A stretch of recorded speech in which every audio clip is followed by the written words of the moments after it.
स्वागत है आप सभी को आपका अपना YouTube channel Nitesh Chaudhary academy पर। आज आपका बायोलॉजी का 4th क्लास है और आज का टॉपिक है प्रोकैरियोटिक एंड यूकैरियोटिक सेल। इसके बारे में पहले हम जान लेंगे, उसके बाद इससे फर्दर आगे बढ़ते हैं। ठीक है, तो जैसा कि आप सब यहाँ पे देख सकते हो कि आपको डायग्राम यहाँ पे है बना हुआ कि ये प्रोकैरियोटिक का डायग्राम है और ये यूकैरियोटिक का डायग्राम है। ठीक है, प्रोकैरियोटिक के अगर डायग्राम की मैं बात करूं तो इसमें आप देख सकते हो कि सबसे जो आपका ये जो बाहरी लेयर है उसे हम क्या कहते हैं, कैप्सूल। ठीक है, उसके बाद क्या होता है तो सेल वॉल। ठीक है, उसके बाद क्या होता है प्लाज्मा मेम्ब्रेन। ठीक, और सबसे इसमें खास बात यह है कि इसमें आपको न्यूक्लियस जो है उसके ऊपर एक मेम्ब्रेन नहीं होता है। ठीक है, न्यूक्लियस के ऊपर मेम्ब्रेन नहीं होता है, मतलब जो हमारा हेरिडेटरी मटेरियल है जैसे क्रोमोसोमल डीएनए वो क्या होता है साइटोप्लाज्म में स्कैटर्ड हुआ रहता है। साइटोप्लाज्म में क्या होता है स्कैटर्ड हुआ रहता है। अब ये साइटोप्लाज्म है क्या, जैसा कि आपको नाम से ही लग रहा है कि साइटो और प्लाज्म। साइटो मतलब होता है सेल, साइटो मतलब होता है सेल और प्लाज्म मतलब होता है फ्लूइड, यानी सेल के अंदर जो फ्लूइड होगा उसे हम क्या कहेंगे साइटोप्लाज्म। ठीक है, यहाँ पे आप देख सकते हो कि ये क्या है पिलाई। पिलाई क्या करता है मूवमेंट में हेल्प करता है। ठीक है, यानी प्रोकैरियोटिक सेल के मूवमेंट में हेल्प करता है पिलाई। ठीक है, यहाँ पे आप देखो कि ये क्या है राइबोसोम। अब राइबोसोम का क्या काम है तो ये प्रोटीन सिंथेसिस में हेल्प करता है। राइबोसोम क्या करता है प्रोटीन सिंथेसिस में हेल्प करता है। ठीक है, इतनी बात आपको समझ में आ गई। ये क्या है फ्लैजलम, मतलब फ्लैजलम और जो आपको पिलाई है वो क्या करता है लोकोमोशन में हेल्प करता है। ठीक, अब हम बात करते हैं यूकैरियोटिक सेल की। यूकैरियोटिक सेल का आप डायग्राम यहाँ पे आप देख सकते हो। सबसे अंदर क्या होता है न्यूक्लियोलस। सबसे अंदर क्या है छोटा वाला न्यूक्लियोलस, उसके ऊपर क्या है न्यूक्लियस। मतलब इसमें आप देखो कि न्यूक्लियस नहीं है। ठीक है, यहाँ पे क्या है न्यूक्लियस की जगह क्या है यहाँ पे न्यूक्लियोइड, मतलब जो ये कवर किया हुआ है ये आपको प्रोकैरियोटिक सेल में दिखाई नहीं देगा, पर इसमें क्या है ये आपको दिखाई देगा न्यूक्लियस भी और साथ में उसके अंदर क्या होता है न्यूक्लियोलस। यहाँ पे आप देखो कि इसमें सेल वॉल प्रेजेंट नहीं होता है। सेल वॉल प्रेजेंट आपको यूकैरियोटिक सेल में नहीं होता है। इसमें क्या होता है प्लाज्मा मेम्ब्रेन। ठीक, साइटोप्लाज्म का मतलब आपको है ही पता कि सेल के अंदर जो रहता है फ्लूइड उसे कहते हैं साइटोप्लाज्म। ठीक है, लाइसोसोम, माइटोकॉन्ड्रिया। माइटोकॉन्ड्रिया इसे हम क्या कहते हैं power house of the cell. Mitochondria को हम क्या कहते हैं, ये आपका इंपॉर्टेंट है कि power house of the cell को हम क्या कहते हैं माइटोकॉन्ड्रिया। फिर क्या होता है सेंट्रियोल, फिर ये क्या है माइक्रोट्यूब्यूल। माइक्रोट्यूब्यूल। अब यहाँ पे आप देखो कि आपको दो चीज यहाँ पे दिखाई दे रही है। पहला है स्मूथ ईआर और रफ ईआर। अब ईआर का मतलब क्या होता है, ईआर का मतलब होता है इंडोप्लाज्मिक रेटिकुलम। इंडोप्लाज्मिक रेटिकुलम यानी स्मूथ इंडोप्लाज्मिक रेटिकुलम और रफ इंडोप्लाज्मिक रेटिकुलम। अब ये स्मूथ क्यों इसे कहते हैं और इसे रफ क्यों कहते हैं, अगर इंडोप्लाज्मिक रेटिकुलम पे अगर इंडोप्लाज्मिक रेटिकुलम पे राइबोसोम अगर प्रेजेंट होगा तो इसे हम कहेंगे रफ इंडोप्लाज्मिक रेटिकुलम, यानी शॉर्ट में से कहते हैं RER। ठीक है, और अगर इंडोप्लाज्मिक रेटिकुलम पे राइबोसोम प्रेजेंट नहीं होगा तो उसे हम क्या कहेंगे स्मूथ इंडोप्लाज्मिक रेटिकुलम और शॉर्ट में कहेंगे उसे SER। इतना है आपको प्रोकैरियोटिक और यूकैरियोटिक के बारे में। अब थोड़ा सा इसका क्या है कि डिफरेंस हम आगे ये जान लेते हैं। ठीक है, अब इसे आगे बढ़ते हैं कि इसके क्या डिफरेंसेस हैं। अब देखते हैं प्रोकैरियोटिक एंड यूकैरियोटिक सेल के कुछ डिफरेंसेस के बारे में। तो प्रोकैरियोटिक सेल में क्या होगा न्यूक्लियस एब्सेंट होगा और यूकैरियोटिक सेल में क्या होगा, न्यूक्लियस प्रेजेंट होगा। ठीक है, अगर हम साइज देखें प्रोकैरियोटिक सेल का, तो इसका जो आपको साइज रेंज है वो 0.1 से लेके 5 माइक्रोमीटर के बीच में आपको लाई करेगा। ठीक है, और यूकैरियोटिक सेल का साइज क्या होगा, 5 to 100 माइक्रोमीटर तक हो सकता है। प्रोकैरियोटिक सेल क्या होता है, यूनिसेलुलर। क्या होता है, प्रोकैरियोटिक सेल यूनिसेलुलर, और यूकैरियोटिक सेल क्या होता है, मल्टीसेलुलर। ठीक है, प्रोकैरियोटिक सेल में क्या होगा, वैक्यूल्स प्रेजेंट होगा, और यूकैरियोटिक सेल में क्या होगा, वैक्यूल्स एब्सेंट होगा। डायग्राम में भी आपने ये चीज देखा होगा। प्रोकैरियोटिक सेल में क्या होता है, मेम्ब्रेन बॉन्ड ऑर्गेनेल्स क्या होगा, एब्सेंट होगा। प्रोकैरियोटिक सेल में मेम्ब्रेन बॉन्ड ऑर्गेनेल्स क्या होगा, एब्सेंट होगा, और यूकैरियोटिक सेल में मेम्ब्रेन बॉन्ड ऑर्गेनेल्स क्या होगा, प्रेजेंट होगा। ठीक है, एग्जाम्पल की अगर मैं बात करूं तो प्रोकैरियोटिक सेल के एग्जाम्पल्स हैं बैक्टीरिया, साइनोबैक्टीरिया और आर्किया। साइनोबैक्टीरिया को हम और क्या कहते हैं, ब्लू ग्रीन अलगा। ठीक है, अब यूकैरियोटिक सेल के एग्जाम्पल अगर आप देखें तो ये क्या है, प्लांट्स, एनिमल्स और ह्यूमंस, ये इसके कुछ एग्जाम्पल्स हैं। अब हम देखते हैं कि प्रोकैरियोटिक सेल का जो सेल वॉल होता है, प्रोकैरियोटिक सेल का जो सेल वॉल होता है वो किससे बना होता है, तो वो बना होता है, ये बहुत ही इंपॉर्टेंट है, इसको आप याद रखेंगे, पेप्टाइडोग्लाइकेन।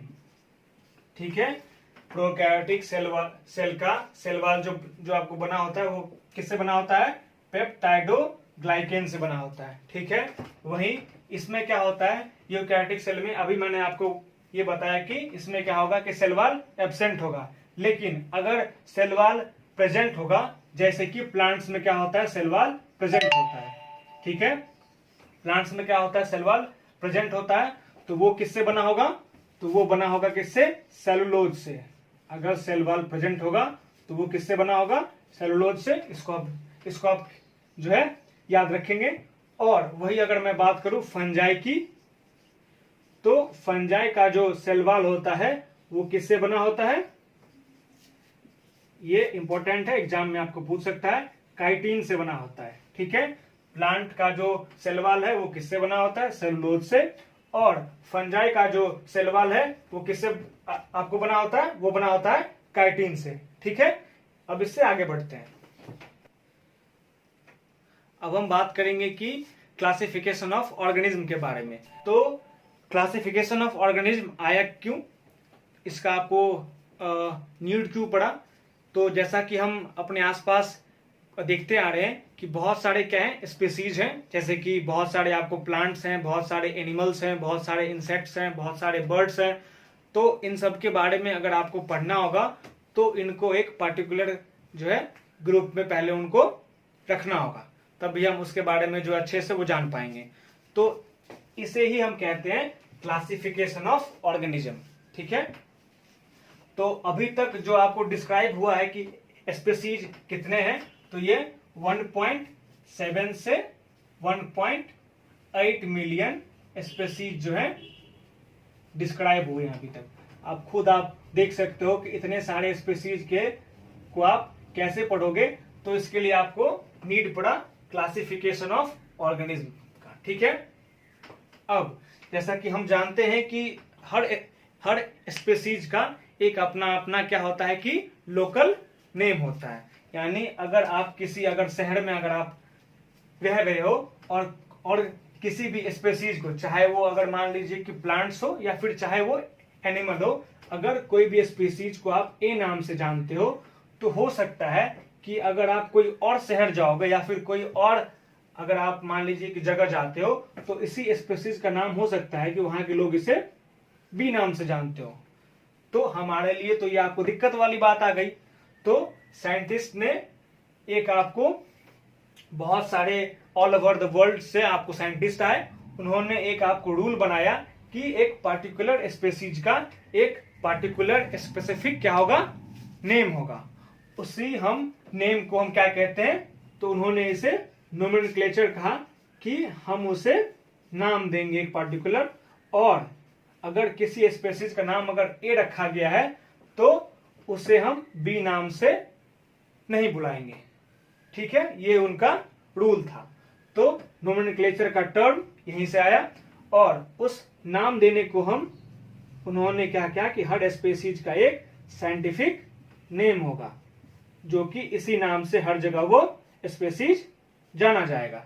ठीक है, अब ये साइंटिफिक नेम जो है इसका ये बनने का तरीका क्या है, तो इसमें क्या होता है, उन्होंने बोला कि साइंटिफिक नेम जो होगा, जो साइंटिफिक नेम होगा उसमें क्या होंगे, दो कंपोनेंट्स होंगे।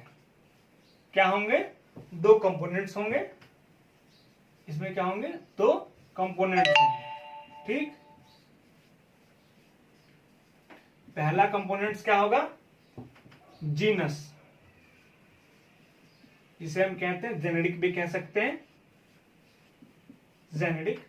दूसरा क्या होगा, स्पेसीज। ठीक है, जीनस और स्पेसीज, इन्होंने कहा कि दो कंपोनेंट्स होंगे, पहला होगा जीनस, दूसरा होगा स्पेसीज। और उन्होंने कुछ रूल्स और बनाए कि जो हमारा साइंटिफिक नेम होगा उसे हमेशा हम जो है इटैलिक में लिखेंगे, क्योंकि इसका जो ओरिजिन हुआ था वो कहां से हुआ था, इटैलिक में हुआ था। इटैलिक कहने का मतलब कि अगर मान लीजिए कोई अगर वर्ड है, जैसे मान लीजिए मैं एग्जांपल लेता हूं मैंगो का। ठीक है, तो इसका साइंटिफिक नेम क्या है, इसका साइंटिफिक नेम है मैंगीफेरा इंडिका। ठीक है, तो उन्होंने ये रूल बनाया कि जो ये साइंटिफिक नेम है उसका क्या होगा, ये वाला पार्ट जो है उसे हम क्या कहते हैं, जीनस। ठीक है, और जो ये वाला पार्ट है उसे हम क्या कहते हैं, स्पेसीज। उन्होंने कहा कि जो आपको जीनस वाला पार्ट है उसमें क्या होगा कि पहला वर्ड हमेशा कैपिटल रहेगा। साइंटिफिक नेम में जो जीनस वाला पार्ट है उसमें पहला वर्ड क्या होगा, हमेशा कैपिटल होगा, जैसे एम कैपिटल है, और जो दूसरा वर्ड है वो क्या होगा, स्मॉल होगा। यानी स्पेसीज में जो पहला वर्ड है, जीनस का पहला वर्ड एम कैपिटल होगा, स्पेसीज का पहला वर्ड जैसे आई, ये क्या होगा, ये स्मॉल होगा। ठीक है, उन्होंने साथ में ये भी कहा कि रूल्स है कि जो वर्ड है, जैसे अगर दो वर्ड हैं, दो कंपोनेंट हैं, तो ये सेपरेटली क्या होंगे, अंडरलाइन होंगे। सेपरेटली क्या होंगे, अंडरलाइन होंगे। और इनको लिखने का तरीका ये है, अभी तो मैंने ऐसे ही लिखा है, पर ये हमेशा इटैलिक्स में आपको लिखा जाएगा, मतलब हल्का सा आपको यहां से टिल्ट रहेगा, जैसे ऐसे, जैसे आप यहां पे देखो मैंगीफेरा इंडिका। ठीक है, इस तरह से आपको लिखा जाएगा, सेपरेटली अंडरलाइन होगा, पहला वर्ड कैपिटल होगा, दूसरा वर्ड क्या होगा, स्मॉल होगा। ठीक है, अब इससे आगे बढ़ते हैं। एक चीज आपका जो है पीछे छूट गया था, उसको अब जरा यहाँ पे आप देख लीजिए कि साइंटिस्ट ने क्या कहा कि जो प्लांट स्पेसीज होंगे उनका जो साइंटिफिक नेम होगा वो कौन देगा, तो वो देगा ICBN। अब इसका फुल फॉर्म हो सकता है कि आपको ये पूछ दे, इसका फुल फॉर्म होता है इंटरनेशनल कोड ऑफ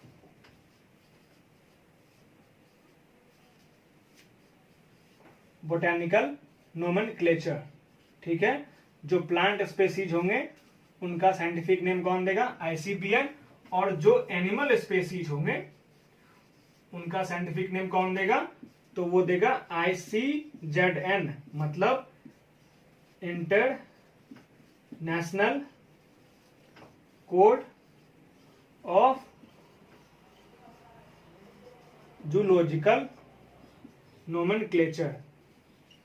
ठीक है, बस ये आपको फुल फॉर्म आपको याद रखने की चीज है कि जो प्लांट्स होगा उसका देगा ICBN, और जो एनिमल होगा उसको कौन देगा साइंटिफिक नेम, तो ICZN।